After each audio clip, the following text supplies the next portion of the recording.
નમસ્કાર, જય દ્વારકાધીશ, જય માતાજી, મહાદેવ હર દરેક મિત્રોને. તો આજે welcome back to my Lily's kitchen. તો સ્વાગત છે મારું લીલીસ કિચનની અંદર. આજે આપણે બનાવવાના છે ઓછી સામગ્રીમાં અને ઘટ્ટ એવો આપણો મિલ્ક શેક બને, જેમાં મિલ્ક પાવડરની જરૂર નથી, જેમાં કંઈ પણ વસ્તુની બહુ ઓછી જરૂર પડે છે. એ ઓછી જરૂરમાં જ કોઈ મહેમાન આવે તો આપણે કેવી રીતે મહેમાનનું આગતા સ્વાગતા કરવું અને આવી ગરમીની મોસમમાં કેવી રીતે ઠંડો ઠંડો મેંગો મિલ્ક શેક આપવો, તો આપણે જોઈએ મેંગો મિલ્ક શેક બનાવવાની પદ્ધતિ. અહીંયા મેંગો મિલ્કશેક માટે મેં લઈ લીધેલી છે, અહીંયા સાકર લીધેલી છે. મેં મિશ્રીને ગ્રાઇન્ડ કરી નાખેલી આ સાકર છે, જેથી વેડે નહીં. ત્યારબાદ અહીંયા મેં લઈ લીધેલું છે થોડુંક એવું દૂધ ઠંડુ લીધેલું છે, થોડું એવું પનીર લીધેલું છે, એક મેંગો લીધા છે, એના અહીંયા મેં પીસીસ કરી લીધેલા છે. અને મને એમ લાગે કે આપણે કોઈને સર્વ કરીએ તો વ્યવસ્થિત રીતે કોઈને એમ લાગે કે સરસ મજાનું મારું આગતા સ્વાગતા કર્યું અને સરસ મજાનું કોલ્ડ ડ્રિંક્સ મને આપ્યું. એની માટે મેં સુશોભન માટેની વસ્તુ લીધેલી છે, ગુલાબની પાંખડી અને પિસ્તાને આપણે કાતરી લીધેલી છે. એટલે એ રીતે આટલી મારી વસ્તુઓથી આપણે મિલ્કશેક બનાવવાનું છે. તો જોઈએ મિલ્કશેક કેવી રીતે બનાવવાનું છે, આવો મારી સાથે.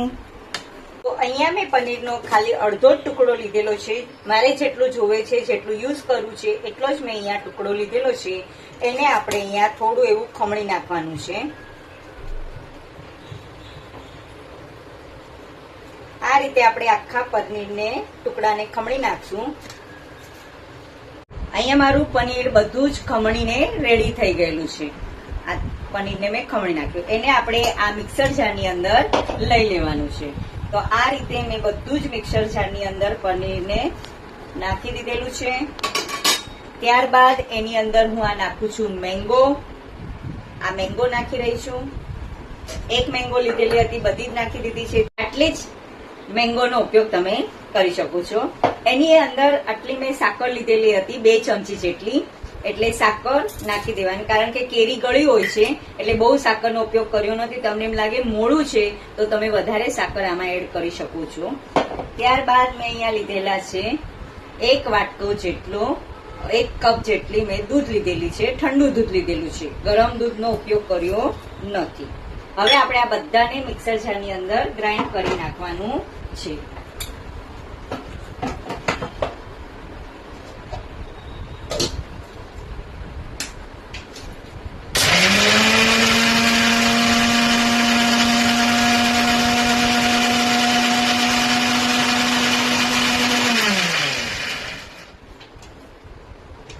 એકદમ લીસું બને એ રીતે આપણે ગ્રાઇન્ડ કરવાનું છે. તો હજી થોડું આપણે આ દળદળું છે, આપણે એને એકદમ લીસું મુલાયમ જેવું આપણે મિલ્કશેક બનાવવાનું છે.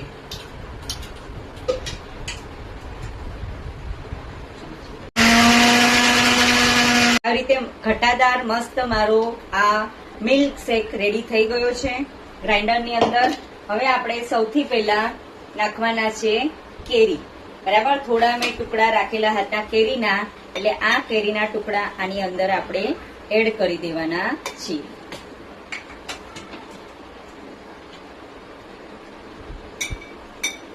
હવે આપણે આ જે દળદળું છે, આપણે જે આ પીસેલું છે એ પીસેલાને આપણે આની અંદર એડ કરી દેવાના છે.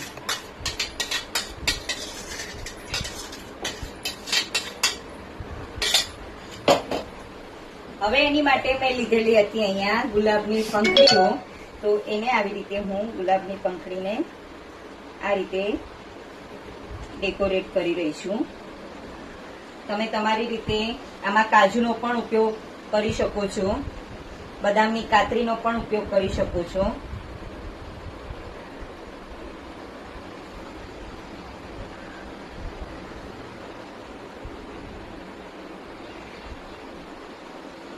પિસ્તાનો ઉપયોગ કરવાના છીએ.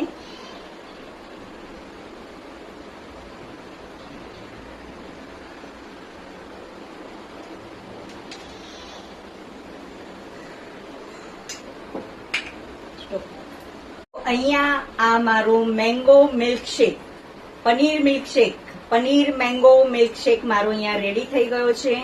તમે પણ જરૂરથી આવી રીતે બનાવજો. આ રેસીપી કેવી લાગી છે, સારી લાગી હોય તો બેલ સબસ્ક્રાઈબર કરજો અને બેલ બટનને લાઈક કરી દેજો. અને આ સાથે ફરી પાછી લીલીઝ કિચનમાં તમારી માટે નવી રેસીપી લઈને આવી રહી છું. Thank you.